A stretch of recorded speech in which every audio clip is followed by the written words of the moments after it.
Est-ce que c'est la fin du bouton « J'aime pas » sur YouTube? Eh ben, c'est toute la question, puisque YouTube sur Twitter vient d'annoncer qu'ils étaient en train de tester une nouvelle fonctionnalité, cacher le nombre de dislikes sur les vidéos YouTube. Je vous explique tout dans cette vidéo. Worketeux, worketeuses, bonjour, bienvenue sur cette chaîne où on parle de marketing, de business et d'entrepreneuriat. Je suis Olivier, entrepreneur à Los Angeles, et aujourd'hui, on va parler du bouton dislike de YouTube, puisque possiblement, le bouton j'aime pas sur YouTube est en train de vivre ces dernières heures, ces dernières semaines, voire ces derniers mois. Apparemment, annoncé sur Twitter, YouTube est en train de tester une nouvelle fonctionnalité qui cache non pas le bouton dislike, mais le nombre de dislikes sur une vidéo. Et comme ils le disent dans leur post, en réponse de certains créateurs qui ont été victimes de campagnes massives de dislikes, nous sommes en train de tester différents designs qui ne montrent pas le nombre de dislikes au public. Apparemment, YouTube, qui est très à l'écoute de ses créateurs, c'est une chose qui est très bien, teste d'enlever le nombre de dislikes sur une vidéo. Et c'est vrai que dernièrement, et ça fait même peut-être un petit moment que ça dure, c'est très facile de débarquer sur une chaîne YouTube en masse et de faire une campagne de dislike directement sur une vidéo, voire sur plusieurs vidéos d'un créateur. Ça arrive souvent quand il y a des guéguerres entre certains créateurs qui s'aiment pas les masses, les gens débarquent, mettent des pouces vers le bas et mettent des mauvais commentaires. Le truc, c'est que les commentaires, on peut relativement facilement les modérer ou les supprimer. Les likes et les dislikes, en tant que créateur, on n'a aucun contrôle dessus. Donc si les gens veulent liker ou veulent disliker une vidéo, très honnêtement, c'est leur choix, ils ont le droit de le faire. Ici, ce qui se passe, c'est que c'est pas que un problème de enlever le nombre de dislikes, c'est clairement de donner un message en disant liker, c'est bien et c'est la norme. Disliker, c'est mal, on va pas le montrer. Et là, pour le coup, moi, je suis pas du tout d'accord avec cette approche.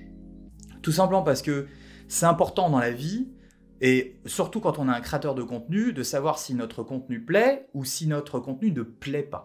De savoir si on est dans les clous ou alors si on est en train de complètement dériver et de partir en sucette. Les boutons like et dislike sont un petit peu là pour juger de la qualité du contenu qu'on met directement sur la plateforme. Et donc à partir du moment où, même si les créateurs eux-mêmes auront toujours le nombre de likes et de dislikes disponibles dans le back-office de YouTube, donc dans l'administration, les gens qui débarquent sur une vidéo, ils sauront pas si la vidéo est likée ou dislikée et s'il y a un problème avec. De voir le ratio like-dislike, ça ouvre un petit peu à la réflexion et peut-être même à la discussion.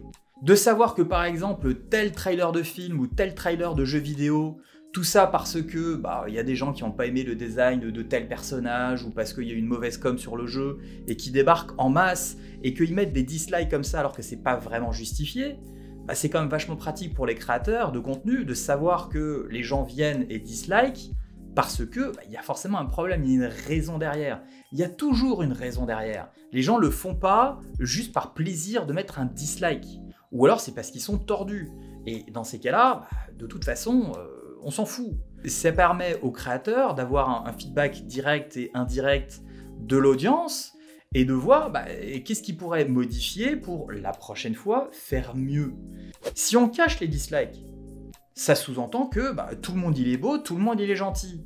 Et c'est vrai que c'est un peu dans la culture américaine d'encourager les gens et de dire c'est génial, etc. Mais que quand les choses vont moins bien, de cacher ça un petit peu sous le tapis et de prendre un petit peu de recul pour faire comprendre que ça va pas, mais au final, d'être pas être assez clair comme les Français pourraient l'être, ce qui rend pas forcément toujours service. Pour les Américains, j'entends, pour les Français aussi d'ailleurs.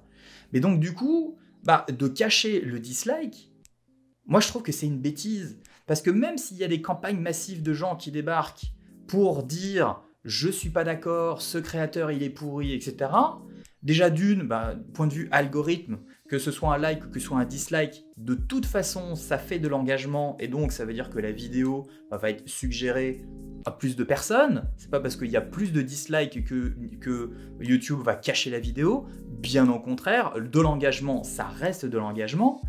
Mais c'est surtout que ça sous-entend que dans le monde quotidien et dans le monde actuel aujourd'hui, les likes, c'est juste ce qui est accepté et acceptable, et que les dislikes, on veut les mettre sous le tapis.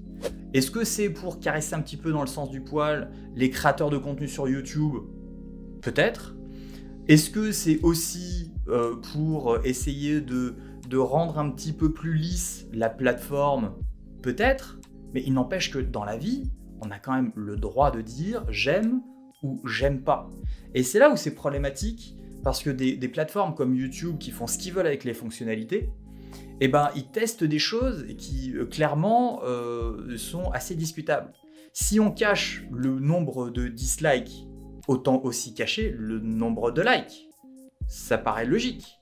Comme Instagram, et j'avais fait une vidéo déjà là-dessus, veut enlever le nombre de likes, ce qui est peut-être pas plus mal, parce que c'est vrai que la course au like, la course à l'engagement, la course au « moi j'en ai une plus grosse que la tienne », c'est vachement dans les réseaux sociaux. Si on veut enlever cette notion, on enlève le nombre de likes et on enlève le nombre de dislikes.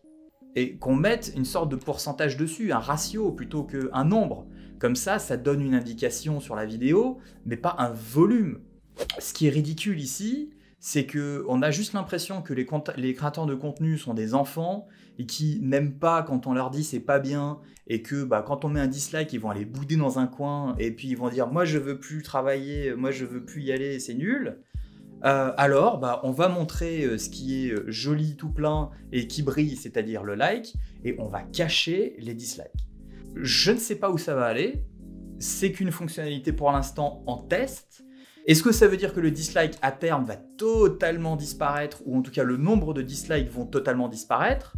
Seul l'avenir nous le dira, mais en tout cas de bâillonner ce bouton dislike, qui pourtant peut être très pratique, pour recadrer certains créateurs et pour faire revenir certains sur Terre en disant vous n'êtes pas que des dieux, et que de mettre un dislike, même si ça vous fait pas du bien, justement peut-être que ça vous fera beaucoup plus réfléchir qu'un like. Je trouve ça vraiment dommage qu'on enlève le compteur de dislikes. Maintenant évidemment les cartes sont entre les mains de YouTube, c'est à eux de décider de ce qu'ils veulent faire avec le plateforme, avec leurs fonctionnalités, avec brosser dans le sens du poil les créateurs ou pas. Calmons-nous, essayons de voir un petit peu ce que ça va donner dans les prochaines semaines et dans les prochains mois. Peut-être que c'est une fonctionnalité qui ne verra jamais le jour comme beaucoup d'autres. On verra bien. Voilà ce que je peux vous dire aujourd'hui sur cette petite transition, petite vidéo sur peut-être la fin du bouton dislike sur YouTube, un jour ou l'autre, on ne sait pas, peut-être, mais peut-être pas. N'hésitez pas à me mettre dans les commentaires comment vous ressentez-vous cette potentielle disparition du bouton dislike, en tout cas du nombre de dislikes sur les vidéos, parce que vos avis comptent et que pour le coup, ça m'intéresse de savoir ce que vous en pensez, en tant que peut-être créateur de contenu, mais aussi en tant que consommateur de contenu. Et puis moi évidemment, merci d'avoir regardé. Le petit pouce bleu qui monte ou qui descend, à vous de voir.